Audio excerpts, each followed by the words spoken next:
हाय friends, good evening. Pooja classes में आप सभी का स्वागत है। प्रीवियस क्लासेस में हम लोगों ने गवर्नर जनरल के बारे में पढ़ रहे थे। आज इस टॉपिक को पूरे करते हैं, तो चलिए सुमेलित करते हैं। क्वेश्चन को स्टार्ट करते हैं। संभलपुर 1849 ईस्वी में विलय हो गया।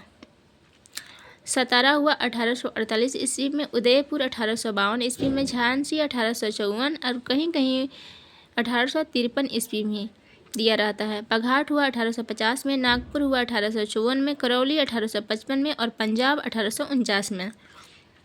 नेक्स्ट क्वेश्चन है कि असैनिक प्रशासन 1905 के संदर्भ में अधोलिखित कथन सत्य है। एक नंबर है कि लॉर्ड कर्जन ने प्रांतीय सीमाओं को पुनर्गठित करने का निर्णय लिया।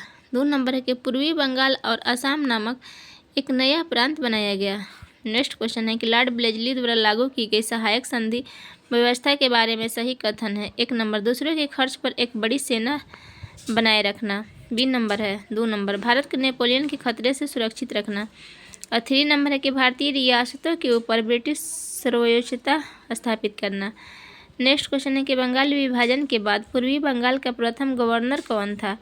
तो आंसर होगा ब्लॉमफील्ड फुलर। नेक्स्ट क्वेश्चन है कि किस वायसराय द्वारा कांग्रेस को प्रतिबंधित कर दिया गया था? तो इसका आंसर होगा लॉर्ड विलिंगटन।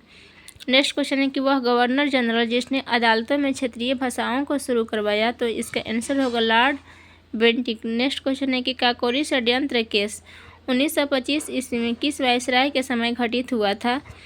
तो लॉर्ड रीडिंग के समय। नेक्स्ट क्वेश्चन है कि साइमन कमीशन का भारत आगमन किस वायसराय के समय हुआ था? तो लॉर्ड इरविन के।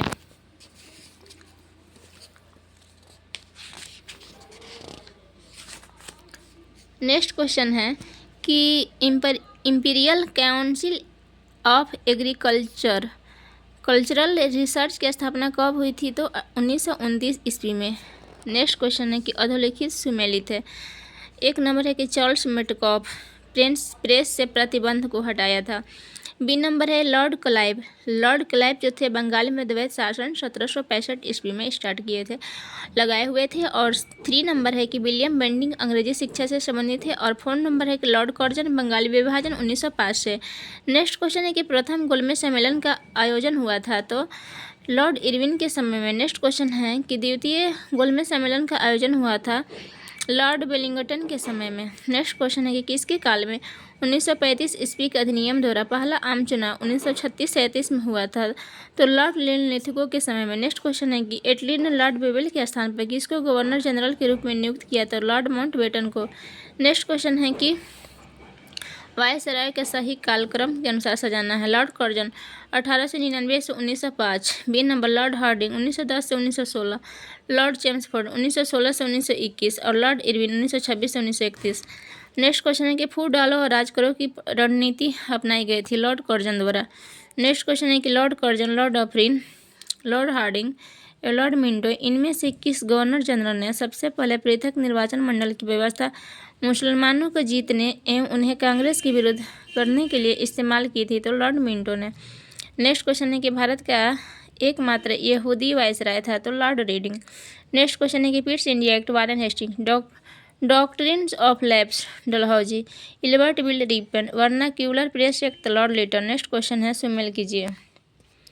ए, बंगाल में फोर्ट विलियम प्रेसिडेंसी का गवर्नर जनरल रेगुलेटिंग एक्ट 1773 के अधीन लॉर्ड कॉर्नवालिस का दूसरा अर्ल और पहला मॉर्गिस। बी नंबर है कि भारत का गवर्नर जनरल चार्टर एक्ट 1833 के अधीन हुआ थे। और James Andrew brown Ramsay Dalhousie का अर्ल एंड मॉर्किश। नेक्स्ट है सी नंबर, भारत का गवर्नर जनरल और वायसराय इंडियन काउंसिल एक्ट 1858 के अधीन। इसका सुमेल है कि गिलबर्ट जॉन इलियट मरे किनिनमांड मिंटो का अर्ल। नेक्स्ट क्वेश्चन है कि डी नंबर, गवर्नर जनरल और सम्राट का प्रतिनिधि गवर्नमेंट ऑफ इंडिया एक्ट 1935 के अधीन। इसका वाइस और कीबोल्ड पर्सिबल बेवेल, बाइकाउंट और अर्ल बेवेल। चलिए, वायसराय टॉपिक ख़त्म हो गया और आज का टॉपिक है अंग्रेजी शासनकाल में भू राजस्व। अंग्रेजी शासनकाल में 1813 तक प्रशासन एवं न्याय प्रणाली में जितने भी महत्वपूर्ण परिवर्तन किए गए उनका मुख्य उद्देश्य क्या था? तो राजस्व संग्रह बढ़ाना। नेक्स्ट क्वेश्चन है कि भू राजस्व प्रथम बार कहाँ लागू की गई थी? तो इसका आंसर होगा वर्धमान एवं मिदनापुर जिले में 1762 में। नेक्स्ट क्वेश्चन है कि भारत के इतिहास के संदर्भ में अधोलिखित युग में सही सुमेलित है। बिनयान ईस्ट इंडिया कंपनी का भारतीय एजेंट, मिरासीदार, राज्य का नामित राजस्वदाता और इजारदारी प्रथा में भूमि को कितने वर्षों के लिए नीलाम किया जाता था? तो 3 वर्षों के लिए। नेक्स्ट क्वेश्चन है कि वारेन हेस्टिंग्स ने एक बोर्ड ऑफ रेवेन्यू का गठन किया था तथा नीलामी की अवधि 3 वर्ष से बढ़ाकर 5 वर्ष कर दिया, जबकि 1777 ईस्वी में इसे पुनः परिवर्तन किया गया, इसे वार्षिक बना दिया गया तथा इसकी देखरेख के लिए यूरोपीय कलेक्टर भी नियुक्त हुए। नेक्स्ट क्वेश्चन है कि जॉन शोर ने 1789 ईस्वी में भू राजस्व का अध्ययन करके एक नई भू राजस्व व्यवस्था लागू किया, अस्थायी बंदोबस्त प्रयोग के तौर पर। नेक्स्ट क्वेश्चन है कि अस्थायी बंदोबस्त को सर्वप्रथम कब लागू किया गया था? तो इसका आंसर होगा 1 मई 1793 को। नेक्स्ट क्वेश्चन है कि कॉर्नवालिस कोड किसे कहते हैं? तो इसका आंसर होगा अस्थायी बंदोबस्त व्यवस्था को। नेक्स्ट क्वेश्चन है कि अस्थायी बंदोबस्त में कितना भूमि टैक्स दिया जाता था? तो 10/11 भाग। नेक्स्ट क्वेश्चन है कि अस्थायी बंदोबस्त की व्यवस्था सर्वप्रथम बंगाल, बिहार, उड़ीसा प्रेसिडेंसी में लागू किया गया, जबकि बाद में इसे लागू किया गया उत्तरी मद्रास तथा बनारस में। नेक्स्ट क्वेश्चन है कि तालुकदारी व्यवस्था का संबंध था? तो अवध